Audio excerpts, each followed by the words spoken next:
एक करोड़पति बहुत अड़चन में था। करोड़ों का घाटा लगा था और सारे जीवन की मेहनत डूबने के करीब थी। वह कभी मंदिर नहीं गया था, कभी प्रार्थना भी नहीं की थी, क्योंकि पैसे के चक्कर में उसे फुर्सत ही नहीं मिली।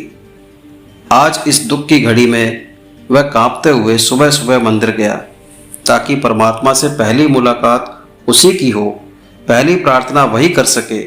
लेकिन यह देखकर हैरान हुआ कि गांव का एक भिखारी उससे पहले ही मंदिर में मौजूद था। धनी आदमी सोचता है कि मेरे पास तो मुसीबतें हैं, भिखारी के पास क्या मुसीबतें हो सकती हैं। अंधेरा था, वह भी पीछे खड़ा हो गया और देखने लगा कि भिखारी क्या मांग रहा है। उसने सुना कि भिखारी कह रहा है, हे परमात्मा, अगर आज 100 रुपये ना मिले तो जीवन नष्ट हो जाएगा, आत्महत्या कर लूँगा, पत्नी बीमार है और दवा के लिए 100 रुपये होना बिल्कुल आवश्यक है, मेरा तो जीवन संकट में है।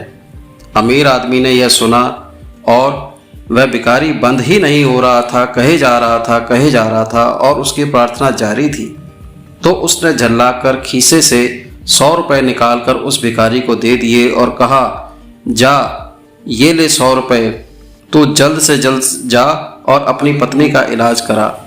अब वह परमात्मा से मुखातिब हुआ और बोला, प्रभु अब आप मेरी तरफ ध्यान दें, इस भिखारी की तो मांगने की आदत है, मैं तो पहली बार आया हूँ, दरअसल मुझे 5 करोड़ रुपए की ज़रूरत है। भगवान मुस्कुरा उठे, एक छोटे भिखारी से तो तूने मुझे छुटकारा दिला दिया, लेकिन तुझसे छुटकारा दिलाने के लिए मुझको तुझसे भी बड़ा भिखारी ढूंढना पड़ेगा।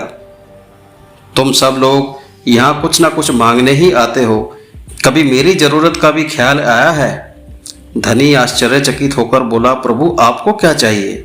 भगवान बोले, प्रेम, मैं भाव का भूखा हूँ, मुझे निस्वार्थ प्रेम व समर्पित भक्त प्रिय हैं। कभी इस भाव से मुझ तक आओ, फिर तुम्हें कुछ मांगने की आवश्यकता ही नहीं रहेगी।